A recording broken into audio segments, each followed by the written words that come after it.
Let the bar sit down.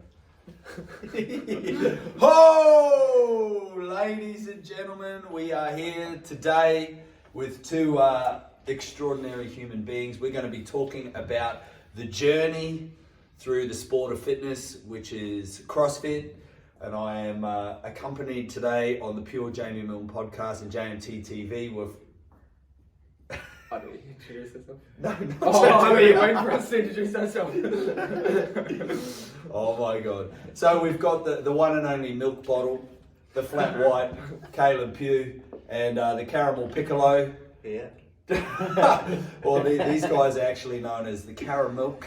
The Caramilk, Caleb and Josh. Now I've known Caleb, he's a strength and conditioning coach here at JMT, and I've known Caleb since he was about 16, is that right? Yeah, that'd be about right. Yeah, he's 32 now.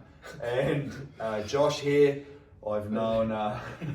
1, 2 years? Yeah, since he actually came from my testicles, to be honest. Yeah. So this is my son Josh, and these guys have journeyed from the absolute beginning with the sport of CrossFit, and recently starting to climb the ladder and do really, really well. And I think it would be awesome to just chat to these guys and get their perspective and their experience of this process so far. Tell us a little bit about perhaps your journey. Caleb, we might start with you. Your journey. Well, not only your journey, just like in a short version, the main things. But what was the initial attraction to the sport of CrossFit? Because you came from boxing and Muay Thai, and you've made your way into CrossFit. So. Yeah. I like the whole the idea of like being good at everything, not just because I started with. Started in a typical 24-hour gym, doing your bro splits, chest and tries, back and biceps, legs, whatever. Just get bored, like too boring. Like it's the same thing over and over again. And then from there I got into Muay Thai. Then from there to boxing. I did a bit of a few Thai fights, boxing fights, which I didn't mind. But to be honest, I think I just lost love for it. Like I did love it and. Yeah, lost love for that, and then I've always done CrossFit after kind of doing the 24-hour gym thing. Found Jamie, came here, so I've always done CrossFit with you, but more, fighting was kind of on top, and then CrossFit was just to get fit for fighting more so. And then, when did I get into it? Yeah, that's I don't know. A couple of years of like competitively, eh? No. Yeah, maybe a year and a bit. Yeah. Oh, like I said, I've always done it, but my last fight I broke my nose, and I thought I couldn't fight for a little bit. Not fight, but not get hit in the nose or face for a little bit. So I think it was like a year I started, couldn't get hit after the nose break. So I thought, well, may as well go to CrossFit, where I've kind of always loved it and wanted to do it, but obviously with fighting you can't. Both sports are such big. You can't go half-assed with them. Such big commitments, you got to commit to one or the other. So I think, well said. If I can't get hit, CrossFit it is. Yeah, great wisdom, man. Story. Awesome, love it. Josh? Yeah, cool. I think always being surrounded by it from a very young age, obviously watching you and competing and the rest of it, so being exposed from the early days, and then competing. I think my first competition was when I was 12. That'd be about right. And then, and then sort of followed it through, and then once I sort of hit 18 and spent 8 years of traveling, I didn't touch it, stayed away from it, and and enjoyed the party scene. But then coming back from working over on the boats, it was the replacement of drinking and partying, and obviously that filled that void, and has been obsessed on CrossFit and competitiveness really. And training, and so the last 2 years it's just been that. Yeah, cool. That's the best way to put it. Yeah, cool. And these guys, so I've obviously been around and seen their process and their journey from the start and to where they are now.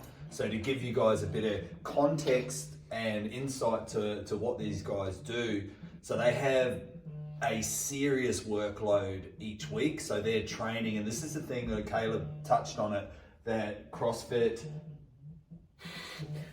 is that your vibrator? Wow. So in the sport of fitness, there's so many different there's so many different areas or physical aspects that need to be trained, from strength to balance, coordination, accuracy, their cardiorespiratory fitness, their endurance. So it's a full-time job at the level that the boys are aspiring to get to, on top of a full-time job. So these guys are juggling like serious workloads. So they're probably looking at a total of, it would be almost sort of 30 hours a week of training, really, when you total everything up. So it's quite a lot. So how do you walk us through a little bit, just briefly, how do you approach your training each week? Because Caleb works in multiple locations, has his own personal training business as well. He's a gigolo too. He's a gigolo as well, so that, I mean, there's 52 hours a week. It's a gigolo. So after this, just go. Yeah. You should be totally worried. Hopefully mum and dad don't listen to this podcast. Sorry, Nan. Just walk. I don't know what's a gigolo now. Anyway, walk us through, just briefly, how you approach your training each week and how do you juggle all these balls? Not literally. I don't know, I just get in and do it. Just get like, to be honest, I don't know if I have an approach. I'm not gonna lie, I'm not gonna sit here and I can't write and sketch in my diary, I just do it. Like, one thing that does help, but for me at least, when everyone's different, is like when I'm working hard, when I'm resting, I'm doing nothing. So like I make sure I kind of split up work and rest days. So at least for me, it's like important to get 2 rest days a week, and on those rest days, it's like doing nothing. Every other day to me is a work day, so I have like 5 work days, or in my mind, of course everyone's different, like 5 work days. On those days I'm working hard. So it's like, in my mind, it doesn't matter what I have on, I'm going to work hard, I'm going to fit in my training regardless of, and then for me also, training is the most important thing. So I fit, work around training, not vice versa. But as long as I'm like, for me, as long as I'm getting the 2 days off where I'm doing nothing, I'm happy. Like when I'm working, rest, I'm doing nothing. I've got a question just about your rest day. Yeah. Do you wear a shirt? So if you train in this facility, you would be supporting me on that these boys, when they coach, they wear shirts, but I'm pretty sure we're not too far away from coming in for the 9:15 class and they've got no shirts on. But pretty much before the warm-up starts, the shirts come off, so I just wanted to check and see if the rest days were the same. Josh, mate, again, you a father as well to the grandson Sonny. You work full time. You do the programming here. You've got a big workload. You've also got the big training load. Also a gigolo.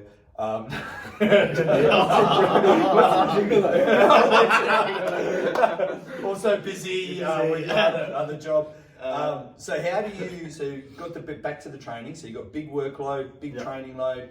How do you just walk us through a little bit of how you approach your training like each week? So it's very much, it's almost like there's not enough hours of the day. So it's majority of the time I'm up, or it's up early hours of the morning. So I get up at 3, get an hour session in before the classes. Did you hear that, ladies and gentlemen? If you want to be obsessed, 3 a.m. There you go. So it's so most people that would see when they come in. Obviously, I'm here from the start of the morning to the end at night. So it's managing that training where I can fit it in.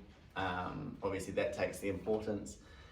But it's so whether it's classes, PTs, everything's sort of done in between that. And then obviously juggling Sonny too is a massive part. But I think it comes down to the real core values of, training is one of the most important things to me to be successful in what I'm wanting to do and achieve. And if I can do that, then that makes me a good, say, business partner or, coach and then father and the rest of it. So if I can fulfill that stuff, then the rest comes quite easy. So it's just time management, really. Fuck, you two are wise, eh? You guys got some fucking good wisdom, good suggestions. I really hope if you're listening to this podcast, if you want to utilise their services, it's 1300 Caramilk. They do lawns. All shirtless too. All shirtless, yeah. Wash your car, walk the dog. So one thing on that as well, like we all do it time to train. Like, whether of course like I'm kind of privileged in the fact that my work is somewhat flexible. This sport work, personal training, so I can move around to an extent. Like I know it's, you know, some people are working 12-hour days and stuff, but like we all do have time. Like the average job is 9 to 5. Like to say you don't have time, yeah, I know you got kids and stuff, but you know, you can fit an hour. Everyone can fit an hour a day. Well, I think you know, I think it's easier said than done for me because I'm not a parent. I don't do the, you know, I don't. I thought Sunday was yours, bro. Oh. Most people do, bro. But yeah, like we all do have time. Like whether it's 20 minutes, like people that say they don't have time to train, like you got Netflix account, you got time for Netflix, you don't have time to train. So, I think I've always thrown the big shots. Yeah. All you guys out there, the Anyone? masses, you got time to train. Comes down to perceived value, I think. Yeah. What does your life mean to you for Oh, health and fitness, really? Oh, It's probably the You make time for what's giving important to you. everybody a sore backside too. fucking uppercut. Yeah, just uppercutting your listeners. Yeah. So one thing I've learned in my journey is to, if I see something that inspires me, like whether that's in business or parenting or fitness, it's often good to model success. So looking at you know what inspires you. And seeing how they did it, because people have come before us obviously and gone and done incredible things. So for you guys, is there any specific athlete or person that has inspired you in any degree, a little bit or a lot, and how does that person or, you know, group or whatever, how does that impact you guys in your journey?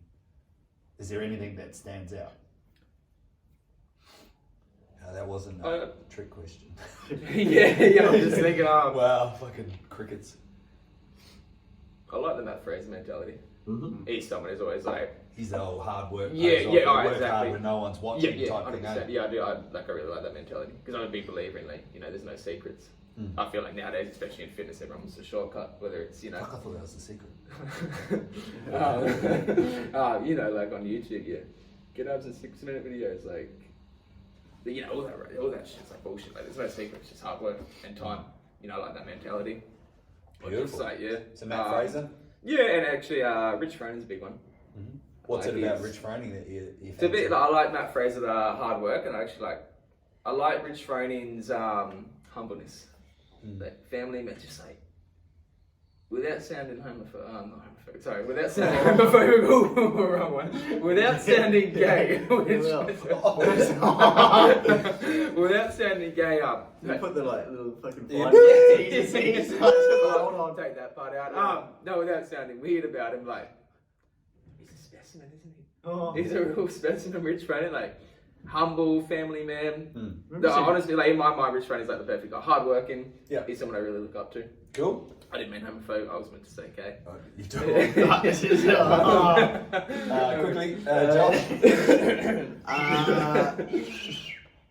Yeah, I don't think couple, obviously. I think yourself. Oh! Shout out. Actually, yes. Yeah. Oh, you're Yeah. too fucking. No, I don't want to sound homophobic, but or gay, but When you're talking about juggling balls, he's got fucking Rich Froning here, Jamie Milne. Yeah, obviously seeing yourself and thanks, being boys. obsessed in that sense and the way that your mindset works is definitely something that I've carried through from young years that I've seen to now and can understand that. And then I think the more we compete, the more we surround ourselves around other really great athletes and seeing their mindsets and the way that they approach their life. Because at the end of the day, some people look and say, well, being coaches, you get all the time in the world to train. I think that's quite the opposite. You're very much balancing everyone else's little fitness journey as well as your own. And seeing how some of those big athletes do it, like for instance, I think Brandon Swan, he's got a family of his own and he's based this whole thing called Dad Hours, which is workouts for busy dads and people that work away and trying to slot in 10 minutes of workout that can give you the same intent. And it's the same with Darren Ellis in New Zealand, another big name. Great man. These guys that are all trying to, not only just train, but train with the right intent. If it's even a short amount of time, you're giving it the attention that it deserves. Oh, I love it. Walk away from it still feeling just as well as if you were to do, a workout that's got A, B, C, D, E, F, and G, but you don't give it the energy because you're trying to move through so many things, so you're not really doing a lot. Geez, you boys I've just got to say, Josh and Caleb, like, just really intelligent what you guys are saying. I sit here after 20 odd years in the industry thinking that would be something that I would share and say, but that's after 2 decades. And the fact that you guys have been in the industry, you know, you're at that sort of middle phase, getting a few years under your belt, really, really intelligent suggestions and great stuff. So if people are listening, this is a great podcast. Yeah, you guys are clever, eh? Where'd you guys get that from? Hey? Gigolos. Oh, Gigolos.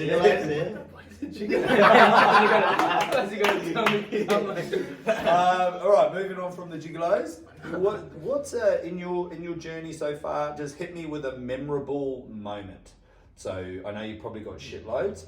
I remember a moment in the Qantas lounge with you. I was wondering if that was going to Oh, thank you. So to share really quickly, this is because we're getting into the back part of our podcast, and so just to steal the limelight for a second, so my memorable moment with these two boys, the Caramilk, the duo, we were heading to Newcastle recently for a competition that these lads won. Was it the Real 365, Rumble 365? In Newcastle, great event, great community. But we're on our way there, we're in Brisbane Airport, we're flying Jetstar, unfortunately. But as Jetstar is part of Qantas, I said, boys, we can go into the Qantas lounge. We've been Qantas members for a while. So normally, if you're a Qantas member and you go into the lounge, you can take like immediate family. So Josh being my son, I thought that's no worries. Caleb being my other son, but not legally, if you know what I mean. So I thought I couldn't get them both in. So as we went, I said, look, come on boys, we'll go and have a crack and see if we can get in. I'm going to ask nicely if we can all come in and we'll see what happens from there. Little did I know, I already had a plan of how to get these boys in. So we get to the Qantas lounge, and this big alpha male type dude is on the counter. And so I said, can we come into the lounge? I've got my son here. And he said, yeah, just show us your boarding pass. So I show him mine, show him Josh's, and then he looks at Caleb, and I said, oh, and this is my son's partner. And he looks at him, and then Caleb says, how does he know we're doing CrossFit partner competition? How does he know it? It took a while to get. And then Josh's head drops, and then the guy says, go on boys, in you go. And then rubs my arm and says, life's short, mate, enjoy. So we go in, and we're walking there, and the boys are like, oh wow, so we're partners, are we? So you two boys have to role play the whole time we're in the Qantas lounge. Come on, Josh. So they were kissing and cuddling, it was a bit much, but anyway. So that was my memorable moment, and that continued for the whole weekend in Newcastle. But anyway, Caleb, what's your most memorable moment in the sport of fitness thus far? Wasn't it the hotel, bro, when we got there? Oh, it's a memorable moment. Yeah. I feel like it's a highlight of my career. Oh, gee, most memorable. Like just in terms of anything, like anything.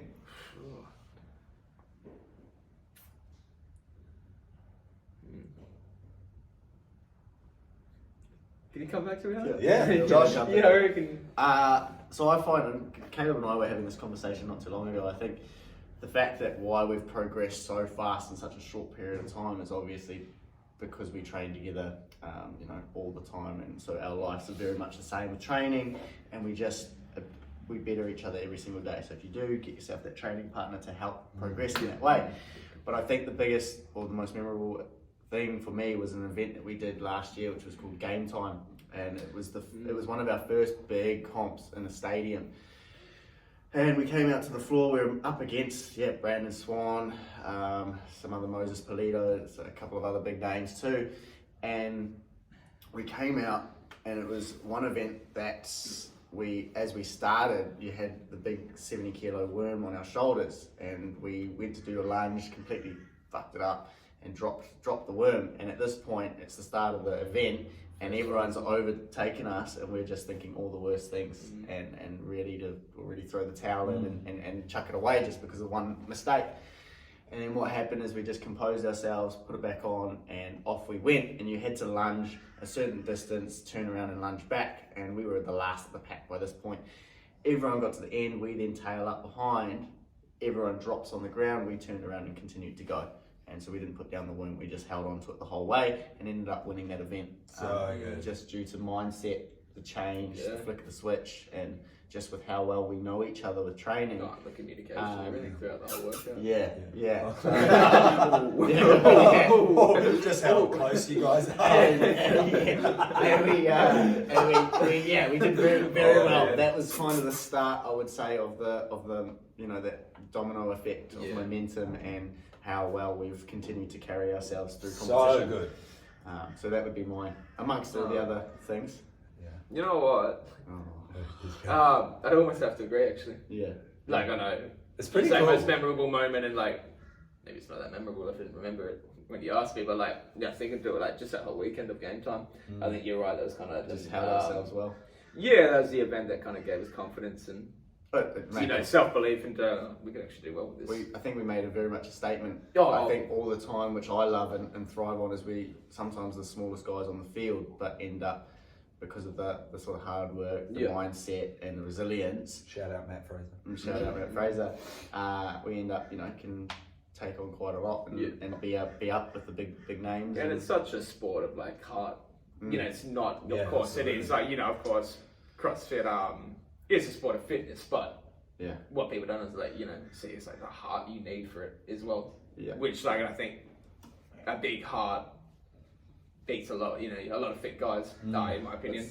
But yeah, so going back to most memorable moment, I'd have to agree with you. On game time, that whole weekend itself. There's that saying, I remember you always saying it, was that hard work beats talent when talent stops working. Yeah. I think you have the talent to absolutely. go out on the field, maybe they're the strongest or whatever, but if you can't, work through whatever walls or mental blocks come through, you're not going to really... Oh, it's so important in the sport, being able to, push through pain. I think one of the most important things in the sport, like I said, I think someone that can push through a lot of pain will be the, Absolutely. guy fitter than him a lot of the time. And that's the biggest thing I've worked out, even with training, and some people find it hard to, they do 3 days of coming into classes and then they'll then sort of ease away. But I think the hardest part of it all is showing up every single day, not getting the exact results that you're wanting, and even on the worst days, but still showing up the next day going, okay, this is my goal, this is where I'm going, this is the direction, and maintaining that even though you feel absolutely shit. It's that long term having that vision, eh? Your boys have. Yeah, and that's a really cool thing, and that's certainly the catalyst for this podcast, is exactly what Josh and Caleb are saying, is that they didn't start out being super fit and strong and remarkable. They've literally, without sounding cliche, started from the bottom and they are now here. And now starts the real grind to that cream rises to the top. So they're getting up into that top tier part of the sport where things are serious and things are very competitive and full on. And it's not just their sport, but it's also how they manage and juggle their individual lives as well, which I think is really quite wonderful and remarkable how people do that. So we've got a couple of minutes left. We're going to fire off just a couple of quick fire questions. So just nice, simple answers. I never know what I'm going to get in this shit. Yeah. Why do they call you the milk bottle? No, I'm joking. I actually had to think about that. Yeah. So quick advice, like if you had to give, so somebody starting off on their competitive CrossFit journey, so I'm not talking about people just starting in fitness, I'm talking about people going, okay, I'm going to have a fucking go at this. A little bit of advice. Training partner, like fitter or just as fit as you. I like that. Like you get and someone mentally tough as well. Yeah. Because if you get someone, like if Josh wasn't gone tangent now. Tangent. Like if Josh wasn't as mentally tough as he was, like Josh is always an up and leave, blah blah. I hope I do the same to you. Like we're always pushing each other in terms of even when there's weight, like in a workout, oh, what should we do? Like should we do this? No, let's go heavier. Like have a mate that's gonna let's do. No, we can do more. Let's do next round, but let's go heavier. Yeah. Just someone that's always gonna push you, not someone that's gonna settle for.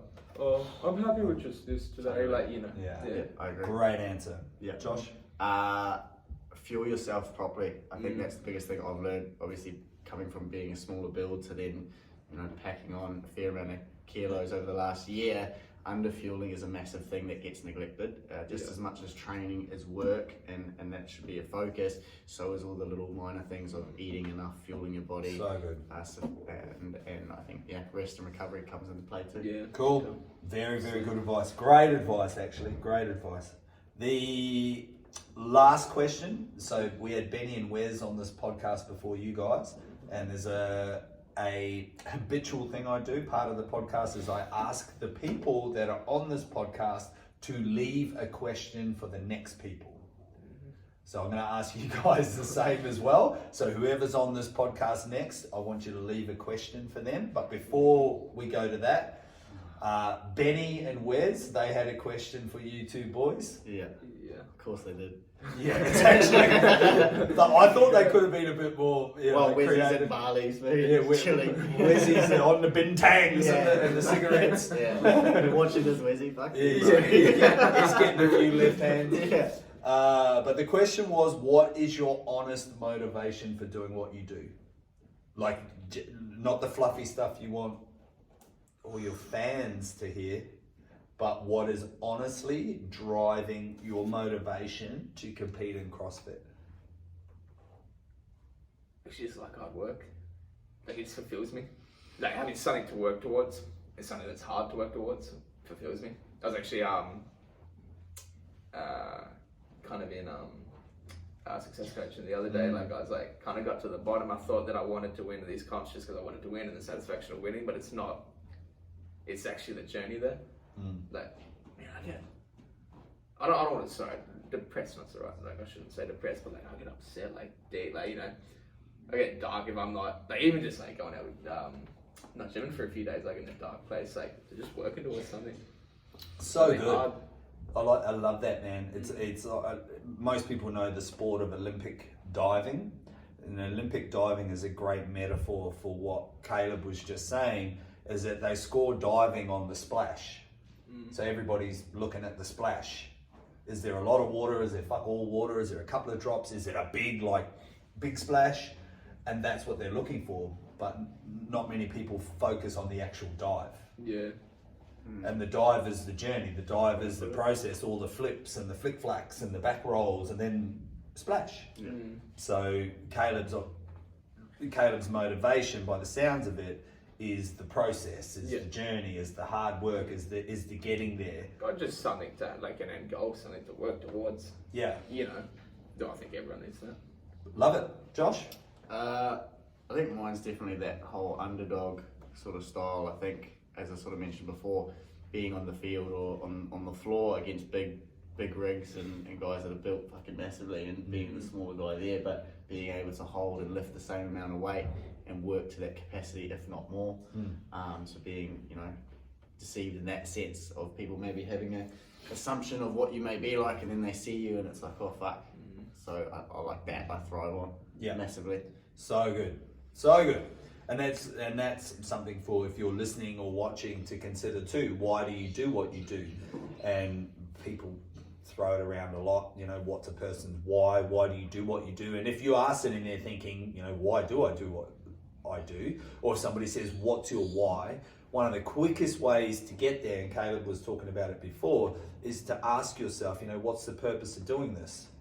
You know, if you're playing rugby, playing netball, you're a swimmer, you're a triathlete, you're a CrossFitter, literally ask yourself, what's the purpose of doing this? And you'll come up with some answer, and then you can even ask yourself again, or what's the higher purpose of this? Keep asking yourself that about 10 times, and generally you will come and discover something that you didn't quite know before about yourself, which will give you your intention for doing what you do. So that's something interesting to unpack and have a look at. But boys, what's the question you want to leave for the next person on the podcast? What are you telling yourself when you're in the middle of whatever it is you're doing that you enjoy, or say working out? Like, what's that when shit gets really fucking tough and you want to say give up on the workout, or you're ready to throw in the towel, or you're ready to just take the heavy weight off the bar and chuck on lighter ones because it's easier? What are you telling yourself at that point of time? That's my question. Awesome. Cool. Love it. What are you telling yourself when it gets all dark and funky? When you're working out, when you're competing? Yeah.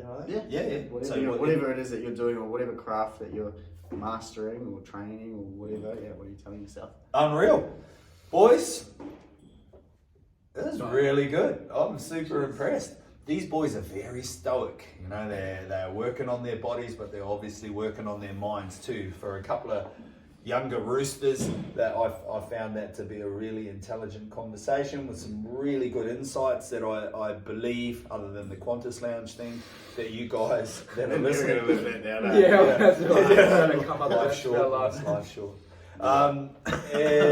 That you can really reflect on your own life and take some of these boys' wisdom, because it's really good stuff. If you really listen to what they were saying today, they've given some sensational suggestions, and I really hope that it helps you if you're listening or watching. But boys, thank you very much. Watch this space. They have podiumed in their last 2 competitions and are slowly making their way up the CrossFit ladder, and I of course am one of the biggest fans of these 2, but definitely watch their space. Where can they find you, on Instagram or Facebook? Big Dick Caleb Pugh. all in around my milk bottle at hotmail.com. Awesome. I don't even know. What is my username? I don't know. Oh, I think it's just Caleb Pugh. So it's just Caleb's name. I think it Honestly, is. I don't even know. I think it is. Yeah. How do you JCM.CCF is my one. Cool. Give them a shout out. Sweet All as. right. Thank you very Much much. love. Cheers, thank Cool you. team. Well done, boys. Hey. Well, just a gigolo everywhere I go. Male prostitute, right? Ah, yeah.